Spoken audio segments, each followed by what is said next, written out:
السلام علیکم ورحمۃ اللہ وبرکاتہ۔ جب نماز کا وقت ہوتا ہے تو ملک الموت ساری دنیا کا چکر لگاتا ہے اور دیکھتا ہے کون نماز پڑھ رہا ہے اور کون نہیں پڑھ رہا۔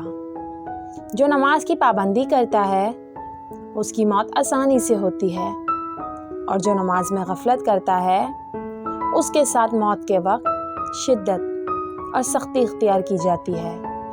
ایک جسم ہے ہمارا، ایک روح ہے۔ جسم مٹ جاتا ہے، بس روح باقی رہنے والی چیز ہے۔ پھر اللہ قیامت کے دن نیا جسم عطا فرمائے گا۔ نافرمان کی کالی روح ہوتی ہے، فرمانبردار کی روح روشن ہوتی ہے۔ اس لیے نماز کو چھوڑنے سے پہلے اس کے انجام کو یاد کر لیا کرو۔ اگر نماز پڑھنے کا دل بھی نہ کرے تو صرف اللہ کی بارگاہ میں حاضری لگانے چلے جایا کرو اور اللہ کو بتایا کرو کہ یا رب، دل نہیں تھا، تھکا ہوا جسم ہے، پر تیری محبت میں حاضر ہوا ہوں۔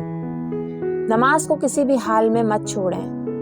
اللہ پاک نے سخت تکلیف میں بھی نماز کو معاف نہیں کیا، تو پھر ہم تو صحت مند ہو کر بھی نماز چھوڑ دیتے ہیں۔